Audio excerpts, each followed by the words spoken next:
hari ini? Baik. Nah, ini adalah salah satu program yang akan ada di BBC ya, Bali Festival untuk kita ngobrol santai ya, apa namanya ya, ngopi atau ngopi itu ngobrol pintar gitu ya, atau misalnya ya kita akan mendatangkan teman-teman yang dari pandangan Bali Festival itu bisa dibilang sudah berhasil menentukan masa depannya atau menjadi panutan nanti, siapa tahu nanti teman-teman atau adik-adik yang masih SMK sekarang atau masih adik-adik atau kakak nih kuliah atau masih SMA? Oh kuliah. Nah, ada juga dari Suryani ya, angkatan di sini BPC angkatan 5 yang saat ini sudah kerja. Siapa tahu nanti ada pemikiran mau ke Jiwan, karena nanti kita ngobrol bersama Kak David ya. Kak David ini kakaknya ini baru datang dari Amerika. Dia statusnya Jiwan ya. Jiwan itu seperti belajar ke luar negeri ya, belajar ke luar negeri, tetapi sambil apa namanya ya, mendapatkan tentu bayaran di sana ya, belajar tapi mendapatkan bisa dibilang gaji ya. Kita nyebutnya stipend. Oh, stipend ya, uang saku ya. Karena istilahnya uang saku itu tidak disebut gaji ya, karena dia statusnya belajar sana ya. Nah, dari Bali Festival ini sebenarnya juga bisa menjadi acuan ketika kakaknya nanti pingin ke luar negeri, itu mengambil istilahnya jurusannya pastry bakery, karena pastry bakery juga diperlukan di mana-mana gitu ya. Dan bisa dibilang untuk mencari orang yang fokus bisa atau apa namanya bisa menghandle pastry bakery itu sedikit, makanya kecenderungan itu untuk bekerja dimanapun itu besar gitu ya. Nah, sebelumnya saya memperkenalkan diri, nama saya Ibu Agus Permadrijaya. Jadi saya sering dipanggil Agus PW. Saya juga di sini salah satu pengajar juga yang mengajari entrepreneur, dan juga saya kebetulan adalah direktur Bali Festival ya. Nah, David ini adalah tetangga saya di Ayani. Jadi saya tahu bapaknya beliau juga seorang chef ya, yang teman saya juga. Nah, 1 tahun yang lalu kita ngobrol. Nah, dia bilang lah anaknya mau kan ke luar negeri, tetapi David ini memang sebelumnya punya pengalaman di bakery ya, pastry bakery lah. Nah, kemudian dia ingin ke luar negeri. Nah, kemarin waktu saya live di sini ya, di BPC sini, David nonton. Ya, kebetulan akunnya tuh pas saya di sana sempat lewat di FYP Ya. beberapa kali. Kamu nonton di sana ya? Ya, akhirnya bilang, "Halo Chef." Nah, saya bilang, "Oh David nih, sampai rumah nih, dan bagaimana di Amerika?" Nah, pas waktu itu nanti kita bikin dia sekali-sekali nanti kita ngobrol bagaimana kerja di Amerika begitu. Nah, sampai di sini hari ini. Nah, itu nanti istilahnya kakaknya akan cerita dari awal ya, gimana. Itu nanti kita saling ngobrol-ngobrol aja ya. Di sini ada yang pengen keluar negeri nggak? Udah pasti ya. Ya, kalau kakak nih dari apa namanya, kuliah di mana? Baru lulus fresh graduate. Oh gitu, wah, dari sekolah mana? Ini Oh begitu ya, ya, oke, oke. Sip. Yang lainnya juga pasti pingin dengar ya bagaimana kakaknya ini, dan tentu belajar apa saja di sana, karena di sana poinnya sebenarnya kan belajar, kemudian mendapatkan pengalaman, tentu untuk biaya hidup di sana akan ada dikasih uang saku ya. Oke, David, silahkan memperkenalkan diri, kemudian nanti kita ngobrol-ngobrol biasa ya. Iya. Silakan, David ya. Selamat, sekarang udah jam 10, berarti bisa bilang masih selamat pagi semua ya. Pagi. Perkenalkan, saya M. David Aksal, bisa panggil David aja biar gampang. Usia saat ini 26 tahun. Saya udah lulus dari kampus Poltekpar Bali pada tahun 2021. Dan posisi saya berangkat ke Amerika itu tahun lalu pada usia 25. Ya. Nah, sebelumnya ini SMKTI kan? Mau belajar roti juga? Nah, dia statusnya nanti siapa tahu ya kita undang, dia juga nanti akan training di sini ya, siapa tahu nanti kan dia ada Enggak. pengalaman. Saya juga SMKTI dulu. Loh, gitu ya? RPL. Sebelum saya masuk Poltekpar Bali. Wah.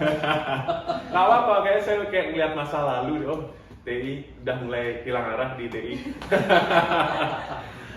Ya, Harusnya itu kan- juga ada satu tuh RPL di SMK Negeri 1. Oh, SMK 1 RPL, ya, itu dekat rumah juga. Ya, itulah nggak apa-apa karena usia-usia kalian nih usia-usia pencarian jati diri.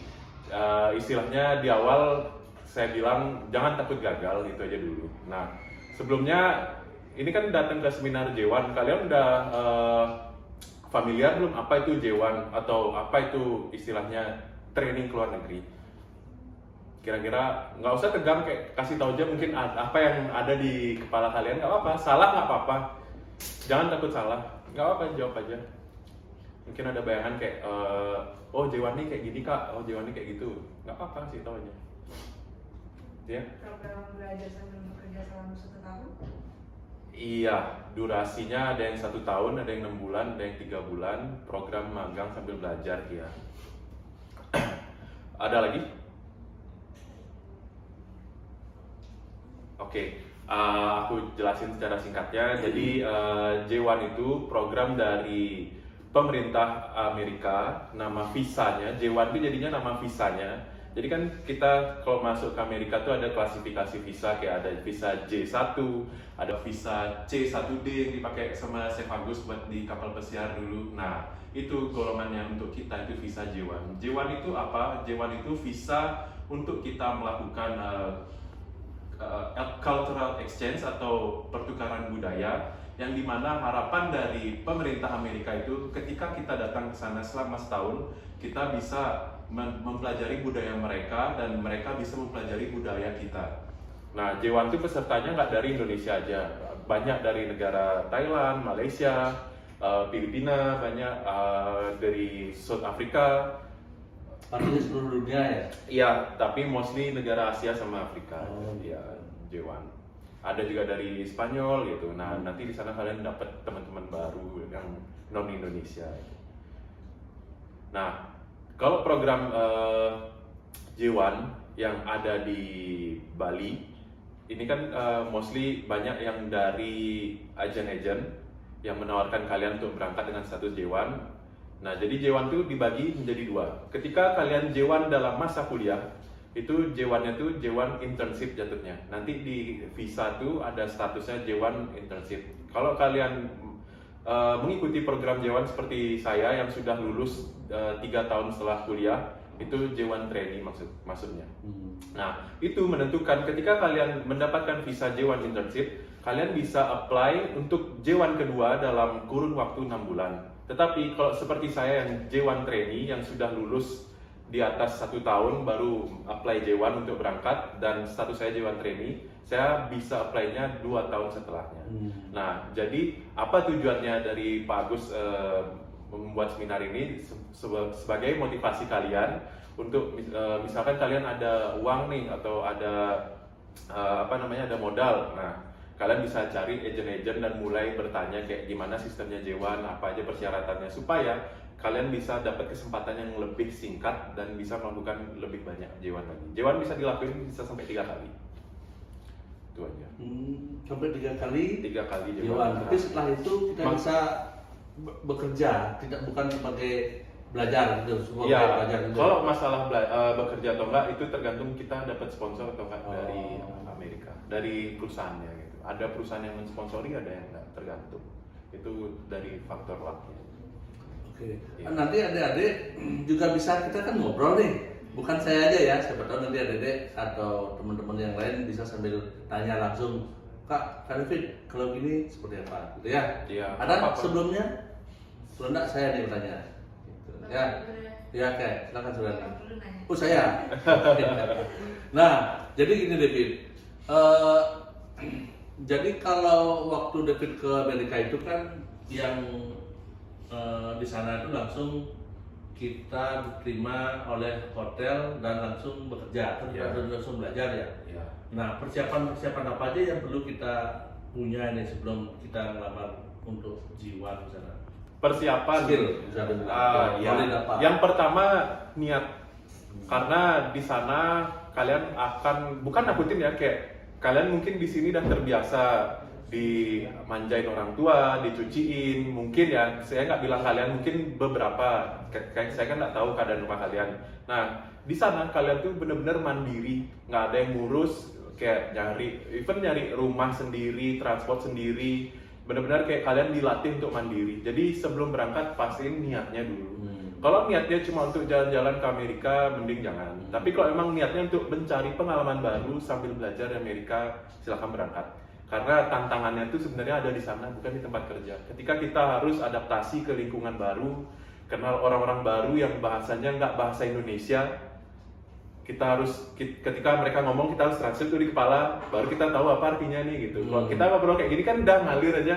Kalau ketemu orang luar kan ya Pak pernah di kapal, paham kan maksudnya? Ya. Itu udah. Jadi kalian harus siapin niat dulu. Tapi kan kita ke Amerika. Ya. Apakah bahasa Inggris mutlak atau kita bisa harus bagus bahasa Inggrisnya atau ya sekedar tamunya atau orang yang kita ajak bicara ngerti atau bagaimana David?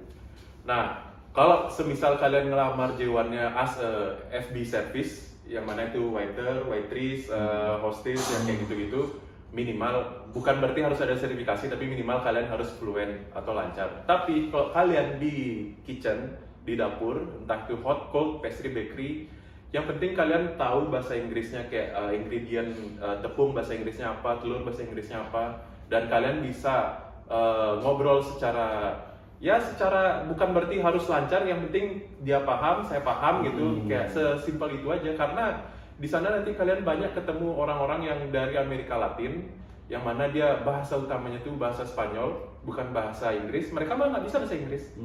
Kalau mereka ketemu kita nggak bisa bahasa Spanyol, mereka nggak bisa bahasa Inggris, pakai isyarat deh ngomong. Kayak sekedar yes no aja kayak gitu. Iya.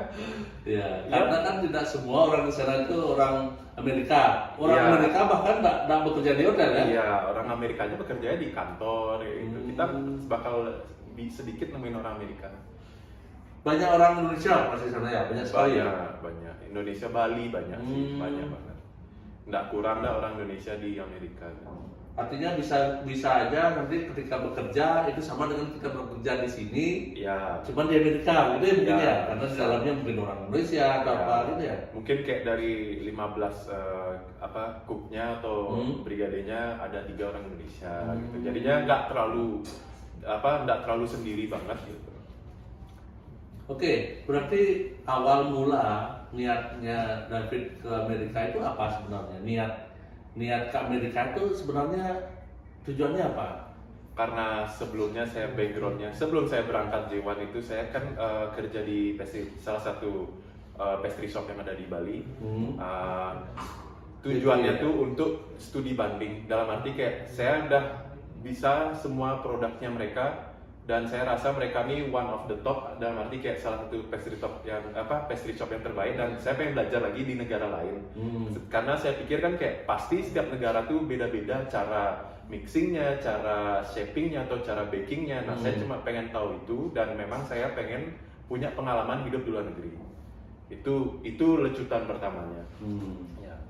Dan yang kedua, setelah saya sharing sama teman-teman sesama alumni kampus yang ada di STP, mereka semua rata-rata nyaranin kalau memang ada modal, ambil J1 aja sekalian, biar jauh, habis itu biar kerasa 4 musimnya. Kalau misalkan kita ambil di Middle East kan, di Timur Tengah kayak Dubai itu kan masih iklim Indonesia, cuma lebih panas. Itu sekalian aku masih muda, experience ngerasain salju, ngerasain musim gugur kayak gitu.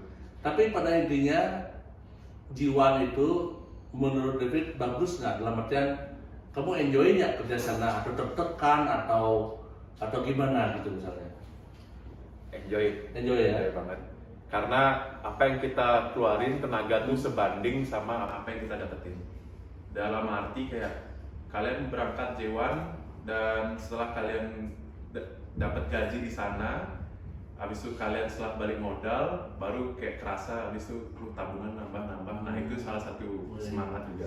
Jadi Amerika tuh juga federal mereka tuh minta uang dari kita untuk bayar biaya program. Ada namanya program fee yang kita bayarkan ke pemerintah Amerika senilai $3.900, atau mungkin genepin lah $4.000 itu dikali dengan kurs sekarang 64 juta mungkin. Itu biaya yang sudah pasti dikeluarkan. Nah sisanya paling biaya agensi yang saya waktu itu udah kenanya di 10 juta. Habis itu sisanya dokumen visa tuh 7 juta totalnya, sama habis itu udah bekal sama tiket pesawat. Tiket tuh tergantung kalian mau naik pesawat yang bagus seperti Emirates atau apa, atau mau yang standar. Itu tergantung. Kalau range harga tiketnya itu paling murah kalau kalian pesan dari jauh-jauh hari sekitar 15 juta naik Korea. Ya. Oh itu Korea. sekali one way ya? Ya. Nah karena kan kita pulangnya, nah enaknya J1, kenapa saya rekomendasiin J1? Memang pasti kan kalian udah pernah nonton film Marvel kayak gitu-gitu, pasti kalian tahu Amerika tuh dari sisi itu kan. Nah ketika kalian kerja selama 12 bulan, setelah visa habis itu ada namanya grace period atau durasi waktu yang diberikan oleh pemerintah Amerika dalam kurun 1 bulan setelah visa habis untuk kalian bebas jalan-jalan kemanapun di Amerika. Tapi kalian nggak boleh kerja, cuma bolehnya jalan-jalan aja. Kayak dikasih kan, kalau visa habis itu sebenarnya kita udah harus pulang, tapi itu ada namanya grace period. Sebulan kita bebas mau ke California, mau ke New York, mau ke apa, dan yang penting jangan sampai lewat dari tanggal expiration-nya. Itu jadinya kalian udah nabung nih setahun, udah punya uang, keliling lah kalian mau cari ke New York City, mau ke California, itu bebas. Mantap ya. Artinya total daya yang kamu keluarkan mungkin di bawah 100 juta ya atau berapa? In total 120. Oh, udah masuk bekal ya? Udah termasuk bekal, udah semua, udah sama belanja 120. apa, isi kopernya. Ya. Terus boleh nggak langsung tahu income di sana berapa? Kalau saya dapat di sana bayarannya per jam. Per jamnya itu $18 di hotel saya. Itu udah termasuk yang kecil itu. Ada yang bisa bayar $19, ada yang bisa bayar $20, tergantung dari hotelnya. Kalau misalkan dapat brand hotel yang lebih bagus lagi, yang kayak Marriott atau Hilton, itu mereka bisa bayar 19-20 per jam. Per jam, bukan per hari, bukan per minggu, per jam. Per jam ya? Per jam. Oh, per jam kan berapa jam kerja? 8 jam? 9 jam? 8 jam kalau normal. Boleh lembur? Boleh lembur. Wow, kalau lembur? Kalau lembur itu bayarannya dikali 1,5. Jadinya, jadi di Amerika tuh kalian gajiannya nggak per bulan, tapi per 2 minggu. Itu yang harus di notes, per 2 minggu. Jadinya kalian dihitungnya tuh kerja 1 minggu 40 jam, kerja 2 minggu berarti 80 jam. Nah, ketika kalian total jam kerjanya tuh di atas 80 jam, let's say 81, 83 atau 87 jam kalian kerja total dalam seminggu. Jam ke 81 dan seterusnya itu dibayarnya $27 atau 1,5 Amerika, kalian udah masuk ke Amerika, atau ternyata kalian pengen buka usaha, kalian sudah dapat uang dari hasil J1 itu. Jadikan itu, jangan jadiin patokan kayak oh udah sekali J1 udah. Jadiin itu kayak batu loncatan untuk menjadi lebih baik lagi. Misalkan setelah J1 udah punya modal, oh saya mau ke Eropa, mau kerja di Eropa, kan udah ada uang, nggak perlu ngerepotin siapa-siapa lagi. Udah ada pengalaman, Udah ada pengalaman, sertifikat, dan kasih sertifikat nggak sana? Iya, kasih sertifikat. Dan kalian udah punya visa Amerika di paspor itu, yang mana itu secara nggak langsung menambah kekuatan paspor kalian. Tuh. Keren pokoknya. Iya, Uang banyak dari hasil itu positifnya. ada. Terus uang modal awalnya udah lunas. Udah lunas, ya. Dan Udah. dapat ke Amerika, ya. Dapat ke Amerika dibayar, orang bayar ke Amerika, kita dibayar. Hmm. Ya kita bayar sih di awal, tapi at the Kan end of the day balik modal. Nah, pokoknya gas lah untuk kalian kan gitu. Jadi daripada di sini di sini ya perjuangannya nyukling lah untuk ini ya biar bisa ini survive dan sampai berhasil gitu. Oke, next silakan kita ngobrol. Adik, Nggak apa-apa, tanya aja. Ini katanya Kak Anok mau nanya. ya silakan. Ano, nanya, kamu nanya apa? Sebelumnya teman semuanya, izin sebelumnya Kak Anok ini tuli dan teman-temannya. Jadi mungkin bisa Kak Anok ke depan mungkin biar bisa dilihat juga tuh teman-temannya mau nanya. Nah, dari sana aja dia nanya, nanti kakak yang ini translate. Jadi Kak Anok tuh nanya, ada perkenalan diri namanya tuh Anok, terus dia mau tanya juga. Nah kalau misalnya di Amerika itu ada nggak apa namanya Tuli. di hotel atau nggak di apa namanya chef itu ada nggak yang tulis gitu? Diterima nggak kalau misalnya orang itu tuli bisu? Selama pengalaman saya nggak pernah nemuin di industri ya. Tapi itu sebelum kamu berangkat tuh kamu harus mastiin dulu interview embassy, bisa nggak boleh nggak diperbolehkan pakai bahasa isyarat atau enggak itu. Bukan berarti saya menutup atau gimana, enggak. Saya benar-benar nggak tahu soal disabilitas. Ya. Mungkin bisa cari informasi dulu ke embassy-nya sebelum berangkat, kayak bisa nggak interviewnya pakai bahasa isyarat gitu. Kalau masalah hotelnya pasti ada aja yang menerima gitu. Karena di sana nggak kayak di sini keras itu walek-walekan, sana cuek aja. Nah, dan juga jangan jadiin kalian, misalkan kalian merasa nggak pede sama bahasa Inggris, jangan jadiin itu hambatan buat berangkat. Di sana lebih jelek lagi bahasa Inggris orang-orangnya, dan mereka survive. Artinya jangan Amerika harus pintar bahasa Inggris. Ya. Yang penting kan ngerti. Yang penting ngerti. Dia ngerti. Ya. Iya. Itu misalnya kan bisa. Iya. Ya jangan dia gitu banget, artinya yes, no, yes. Ya, gitu, kayak gitu boleh lah orang juga. Meksiko biasanya ya. Dan kalian tuh misalkan kalau nggak bisa bahasa Inggris, nggak kayak di sini baru nggak bisa dikit diwale itu, di sana enggak, ya diajarin sama orangnya di sana, sama orang lokalnya gitu, dan dimaklumin gitu. Misalkan kalian pengen nyampein sesuatu tapi nggak tahu bahasa Inggrisnya, kalian ketik di Google nih, cari bahasa Inggrisnya dan kalian tunjukin, kan diwalek sama sekali. Dihormatin kalian kayak oh ya udah, memang karena orang Asia bahasa nasionalnya bukan bahasa Inggris, jadi mereka wajar aja. Nah kayak di sini kita salah logatnya aja udah dihujat dah di TikTok, di Instagram gitu. Sebenarnya kita yang paling keras budaya ini. Iya. Judgmental. Diskriminasinya. Keras sekali gitu. Mungkin ada lagi yang mau bertanya?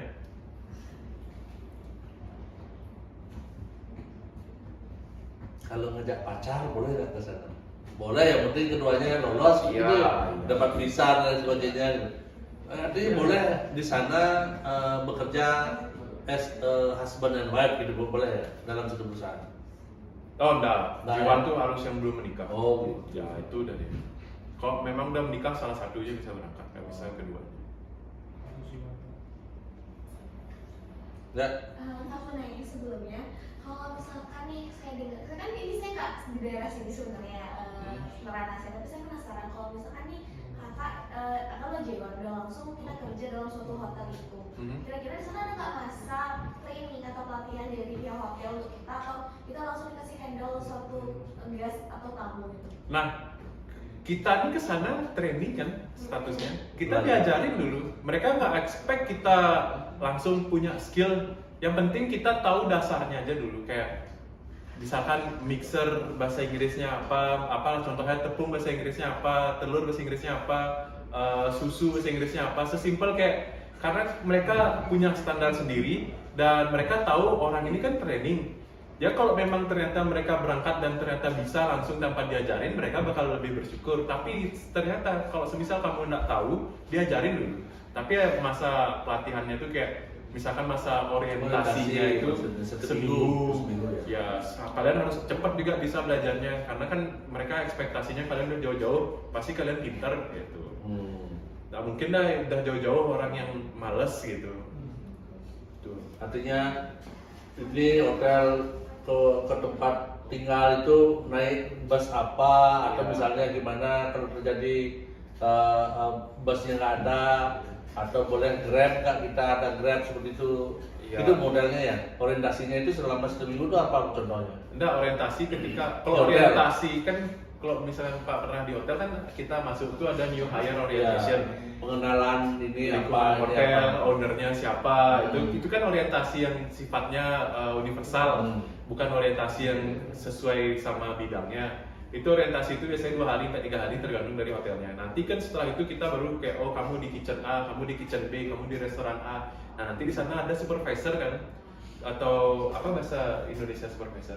Supervisor ya? Apa Ya, kayak supervisi. ada supervisinya.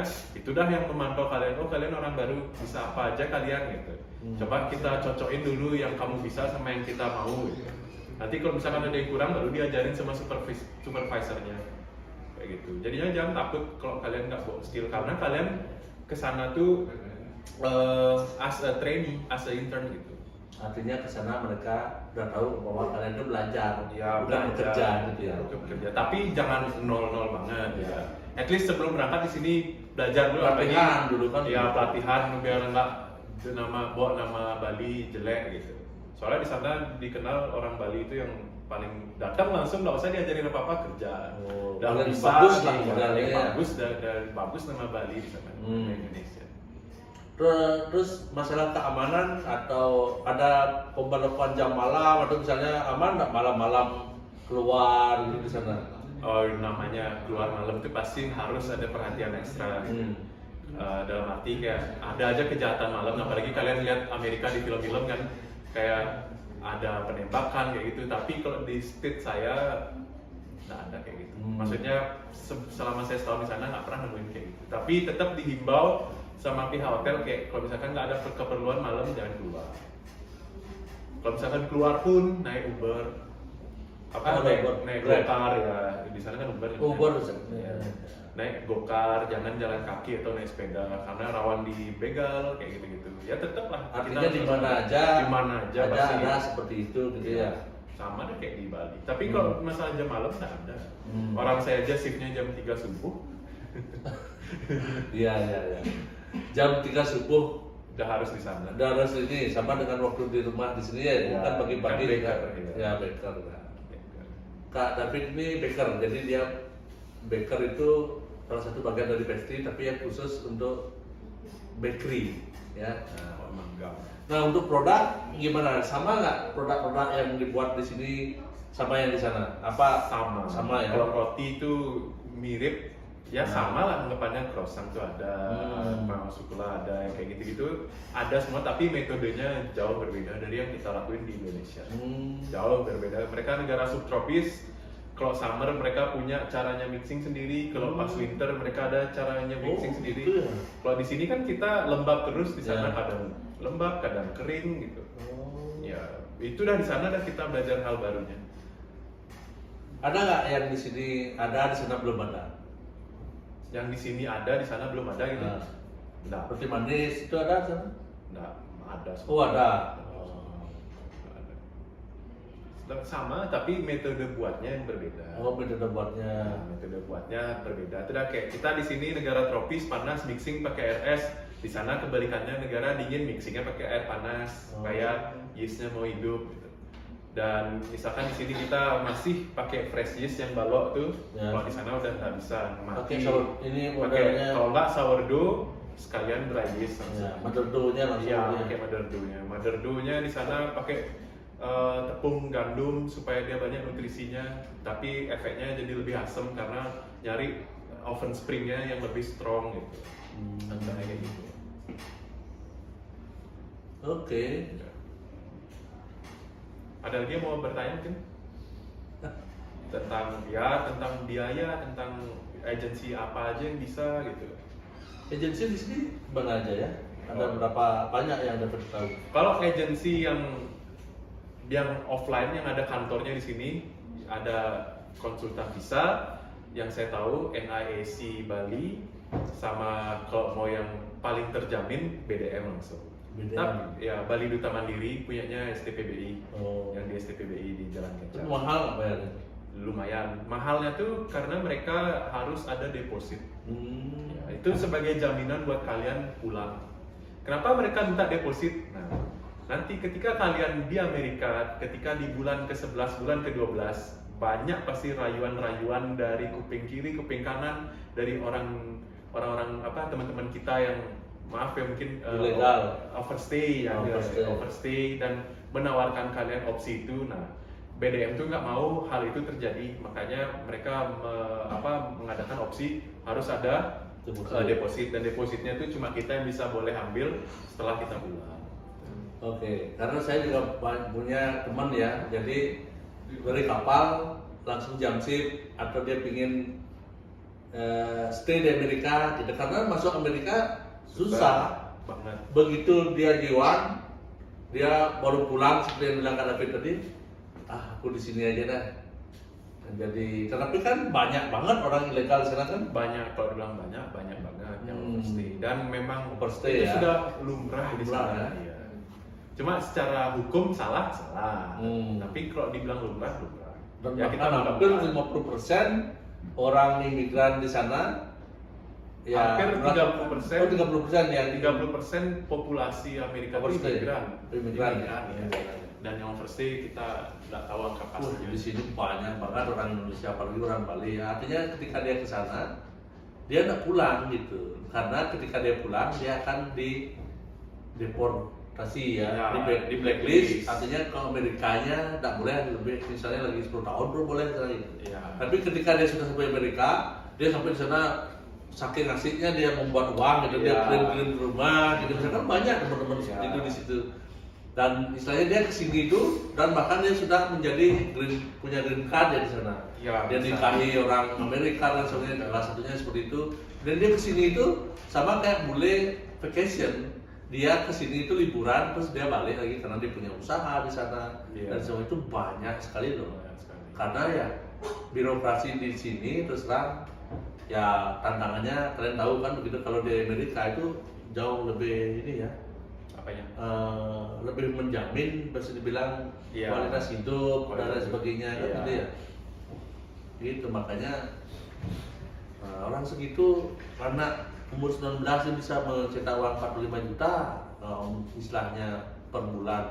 Apalagi orang-orang yang di sana, artinya orang-orang yang sudah lama tuh, ya. bisa sampai 60 juta dia penghasilannya. Kalau itu kan karena itu gaji 18, 19 kan posisinya komis atau posisinya buruh lah di sana. Kalau misalkan kalian naik level supervisor atau manager bisa 30, 40 dolar per jam. Atau dia sistem bayarannya udah per tahun ya. Annual salary-nya 80.000 dolar, 100.000 dolar per tahun sebelum dipotong pajak. 100.000 ya. Bisa per tahun. 1,6 M berarti. Ya, kotornya. Oh. Dipotong pajak 10%, potong 160 juta, ya segitu lah. Nasi juga 1 yang sekian. Iya. Wah, mantap. Karena kita J1 kan. Tapi semisal kalian mau opsi kayak gitu, nah di pertengahan program kalian mungkin bisa searching programnya tuh au pair namanya. Jadinya kalian nyari keluarga yang mau adopsi kalian di sana. Kalau misalkan kalian mau stay tapi birokrasinya agak ribet, cuma itu biasanya yang digunakan sama orang Indonesia yang ke Amerika. Atau kalian konversi visa kalian dari J1 ke F1, F1, atau itu visa kuliah. Jadi kalian harus belajar di sana dalam arti kayak kalian ikut kuliah dan harus lulus dan kerja bisa tapi part time gitu. Dan itu durasinya 4 tahun. Bisa tuh ada opsinya kayak gitu. Atau opsi yang paling apa namanya? Yang paling nyerempet, yang paling pinggir jurang itu pengajuan asylum. Tapi asilum. ASYLUM. Tapi itu kayak saya sebagai warga Indonesia ngerekomendasiin itu jahat sih hitungannya sama negara. Cuma kalau misalkan saya buka-bukaan aja opsinya yang paling ini nyerempet ya asilum. Apa itu dijelaskan asilum itu? Jadi dia overstay gitu. Bukan, asilum itu pengajuan perlindungan. Dalam arti ketika kalian mau pulang, kalian ngomong ke pihak federal bahwa kalian tuh nggak bisa pulang, nanti diminta alasannya kenapa nggak bisa pulang, mungkin karena keadaan negara lagi nak baik-baik aja gitu. Artinya boleh di sana ya, dan itu kalian harus punya lawyer juga gitu. Jadi kalian bisa stay lebih lama. Tapi saya nggak rekomendasiin itu ya, jujur, karena Ya. saya pun pulang ujung-ujungnya karena setahun itu cukup kok buat saya. Dan masih banyak negara lain yang harus kalian explore daripada kalian stay di Amerika selama itu. Ya itu dari ini ya pendapat saya, opini saya. Ya. Setiap orang kan punya keperluan beda-beda. Bisa kalian gunakan uang dan pengalaman yang kalian dapatkan selama setahun itu untuk ke Eropa atau ke New Zealand, Australia yang bisa menyediakan visa kerja yang secara resmi dan gampang gitu. Kalau dia dari Amerikanya sendiri kan tidak menyediain visa kerja untuk orang Indonesia. Makanya pintu gerbang masuk ke Amerika itu J1. Terlepas kalian mau ngapain setelah J1 ya itu urusan kalian. Ya. Pak, silakan. Ya, silakan. Ada lagi yang mau bertanya? Kalau adik-adik SMKTI ini, kenapa akhirnya dari SMKTI kamu ke pariwisata? Iya benar. Iya, masih ada seragamnya di rumah. Oh. Saya PL dulu. TI yang mana nih? TI Citarum atau Citarum? Siapa kepala sekolahnya sekarang? Wah, Nggak tahu dia. kepala sekolahnya nggak tahu. Masih Pak Murjana? Pak Mur ya? Nah, kalau dulu saya itu saya pun masuk TI itu dulu murni milih sendiri, nggak ada paksaan dari orang tua, nggak ada suruhan kayak harus masuk ini, nggak. Saya milih ke sekolah yang menurut saya menarik. Itu kan pemikiran saya di zaman SMP menuju SMA itu. Ya udah, saya tertarik sama TI. Oh ini programmer keren, masuklah MPL. Udah kelas 2 mulai kerasa pusing, apa nih kok ngoding ini bisa, saya dibilang bisa tapi kayak saya ngerasa ini bukan saya. Abis itu di kelas udah mulai diskusi, ntar lulus masuk Elizabeth yuk, masuk STP yuk. Dari kelas sudah ngobrol. Akhirnya saya nyoba STP sama teman-teman saya bertiga, saya aja yang lolos STP, teman-temannya enggak. Akhirnya ada yang masuk Elizabeth, ada yang masuk yang di Renon audisi apa namanya. Ya, tapi itu kan saya juga tamatan STP. Ya. Tapi 3 tahun, 4 tahun belajarnya, ya memang bagus sih kalau yang kuat. Nah, itulah kenapa akhirnya lembaga-lembaga seperti ini, Balai Kulit atau lembaga-lembaga pelatihan itu istilahnya belajarnya cuma setahun atau maksimum 2 tahun, dan di sana dilatih, setelah itu yang kerja, dan kan begitu. Iya. Karena 3 tahun, 4 tahun itu bagi yang tak kuat istilahnya secara akademis, karena di sana kan kalian memang dididik untuk istilahnya belajarnya lama gitu. Ya, yang penting istilahnya skill yang kalian sudah dapat, kemudian mental sudah siap, karakter atau attitude sudah, ya udah umur 19 tahun sudah banyak anak-anak yang keluar negeri dan menghasilkan uang. Saya dulu umur 19 masih belajar karena main PS, main ini kan gitu dulu. Tapi sekarang anak-anak umur 19 tahun sudah di Amerika, udah di Australia, udah bekerja deh. Dalam arti umur itu bukan halangan gitu. Ya. Saya juga baru tahu berangkat tahun 24 itu dibilang nyesel kok udah setua ini baru tahu ada opsi-opsi kayak gini. Sedangkan pas berangkat lihat teman-temannya umur 21, 20, 19 kayak Ya, telat banget rasanya gitu. Tapi menurut saya itu paling bagus itu umur 19, 20 itu yang paling bagus. Karena apa? Tapi tetap mentalnya harus udah dari sekarang. Misalnya umurnya sekarang 17 ya, kalian berapa? 17 ya. Ada ini berapa umurnya? 19. Ya 1 tahun, 2 tahun membentuk karakter. Ya saya rasa 20, 21 itu sudah sangat pas sekali. Nah, tapi jangan lama-lama di luar negeri gitu loh maksudnya. Iya. Tapi kalau memang bagus sana oke lah. Kalau balik belum ada siap juga ya sama aja karena saya juga punya Lebih teman. tepatnya bukan jangan lama-lama, tapi ikutin proses hukum yang ada. Ya. Jangan overstay Ya. itu aja. Karena kita nggak tahu kan, mungkin kalian di sini nerima info overstay itu yang manis-manisnya aja. Kalian nggak tahu pahitnya di sana kayak gimana. Harus sembunyi-sembunyi, nggak bisa naik pesawat untuk 2 tahun pertama karena belum punya working permit gitu. Nah, jadinya kayak dipikirkan baik-baik kalau misalkan mau stay atau overstay gitu. Ya minimal setahun dulu Ya. biar tahu Biar bagaimana. tahu. Nanti setelah itu silakan pilih negara mana. Iya. Kan sudah punya istilahnya pengalaman, Pengalaman dan- portofolio dan sertifikatnya. Saya dari bahkan bekerja di sini pun kan lebih Ya, gampang lah kalau lebih udah di Amerika nih. Ya. Kan begitu mungkin. Tuh. Ada lagi yang mau bertanya mungkin? Yang dari TI nggak apa-apa. Kak di sana ada ngoding nggak ada? Eh, ada memang bisa ke sana bekerja sebagai coding. Nggak ada. Nggak ada. Mungkin ada. mungkin ada cuma nggak dari Indonesia. Ya artinya agentnya. Ya biasanya kalau orang TI yang yang coding yang kayak gitu dia freelance dia. Enggak, maksudnya dari Amerika. nggak perlu badannya ke sana. Oh. Kita di sini tapi identitas kita di sana bisa kita memasarkan itu kayak freelance gitu, outsourcing gitu jatuhnya dia.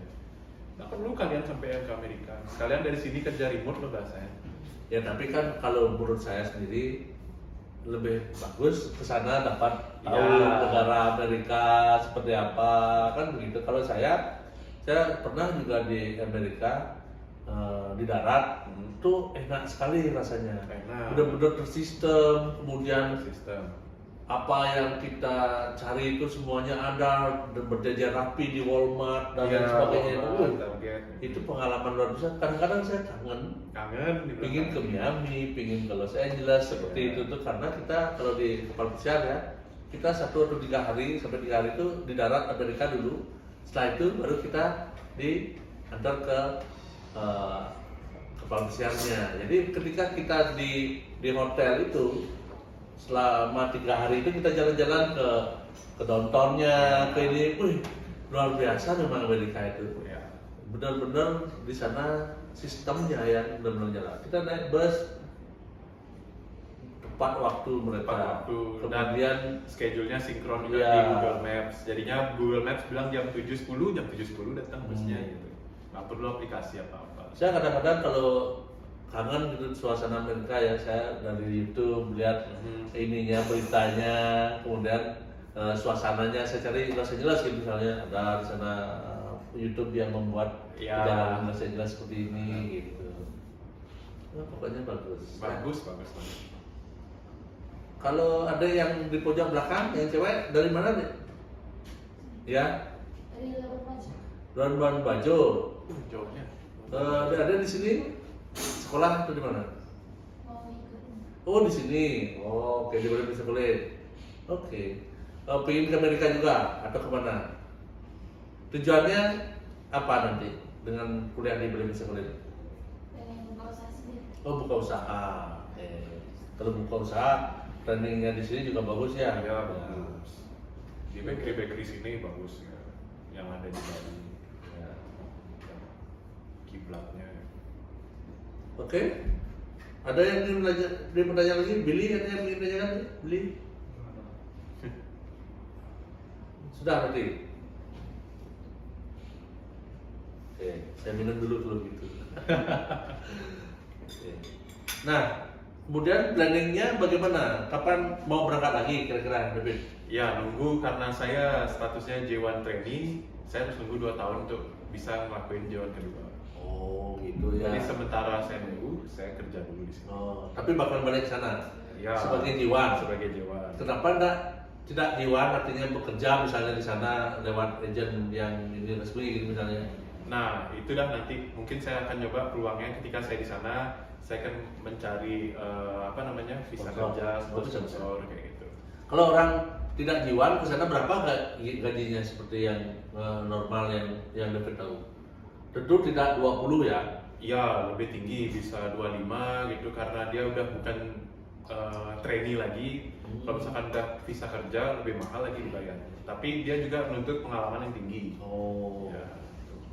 Harus CV-nya tuh harus bagus, kayak udah pernah di sini, baru dia berani bayar ya gitu. Dan udah dapat asuransi segala macem ya gitu. Itu yang jalur skill ya Kak? Kenapa? Yang jalur skill itu bukan? Lebih tepatnya kalau kita kerja secara memang kerja dan pakai visa kerja di sana, bukan visa J1. Dan itu tergantung ada nggak sponsor yang maunya sponsorin, karena biasanya kendalanya tuh biaya sponsorshipnya yang kelewat mahal sekarang karena dirubah sama Donald Trump. Ya, makanya untuk misalkan biar kalian tahu, biar kalian ada pengalaman, J1 lah dulu. Jadi ya kalau misalkan ternyata setahun capek nggak kuat salju minus 20 derajat itu pulang dah kayak gitu. Soalnya kalau salju suhunya nggak main-main di sana. Salju dingin banget gitu. Sampai minus kah? Iya. Oh ya? Naruh ini dah botol aqua ini saya tes taruh di luar, besok pagi dia jadi es batu. Minusnya tuh yang paling tinggi pernah minus 19, minus 20. Wow. Itu posisi jam 3 subuh minus 20. Cold room. Ya, Gitu. freezer aja cuma minus 15. Iya. Ini minus 20. Kamu pernah berada di situasi itu? Dan harus berangkat kerja jam 3 subuh. Wih, Jaket double, celana double. nggak mandi berarti? Apa keringat nggak keluar, gimana cara mandi jam 3 subuh? Ya, nggak perlu mandi berarti. Iya. Suhu segitu, pakai kupluk, wah, pokoknya naik sepeda dah tuh, wih, saljunya pas lagi badai, nggak kita jalan saya. Seperti di film-film dong. Wah. Itu kamu sayangnya nggak bikin ini ya? Bikin live atau apa gitu ya? Udah nggak kepikiran, udah fokus kerja aja. Udah nyampe tempat kerja, selamat aja sudah syukur. Karena salju tuh licin, licin banget salju itu. Makanya nanti Video-video udah ada? Video-video itu? ada di HP ini. Oh. Buat ke credibility Kak. Gak kepikiran, ada mikir aduh nih ntar ngebake ini. Dan ntar mixingannya banyak, ada bangket 1000 packs gitu. Tapi dari hasil uang di sana kamu beliin apa tuh ininya? Saya simpen untuk berangkat selanjutnya. Oh begitu. Ada ya Modal uang beli pertamanya dari orang tua atau memang ngumpulin sendiri? setengah dari orang tua, setengah ngumpulin sendiri. Kan sebelum saya berangkat saya kerja dulu di sini. Oh iya. Ya kurang lebih 2 tahun, 3 tahun saya kerja. Ada lah tabungannya tuh. Itu minta tambahin orang tua. Nah, karena saya berangkatnya pakai agen konsultan visa, dari konsultan visa tuh ada sponsornya namanya American Journey. Dia bisa mensupport bayar setengah dulu. Nah, kalian mungkin bisa nyari infonya nanti ke konsultan visa. Saya bukan salesnya ya, saya cuma ngasih tahu yang saya alamin. Betul.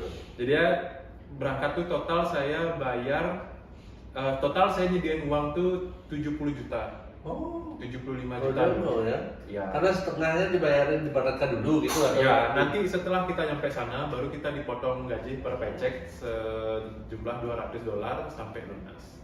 Lunasnya itu kurang lebih 5 bulan. Ya, kalian gajian per paycheck 1.300, dipotong 200 kan masih 1.100 ya.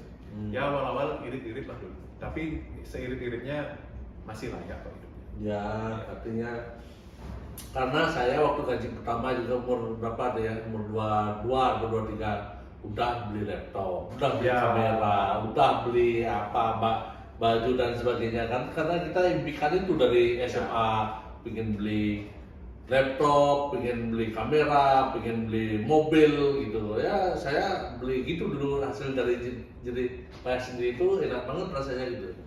Beli baju yang dulu SMA aku pengen beli itu tapi ya nggak ada uang.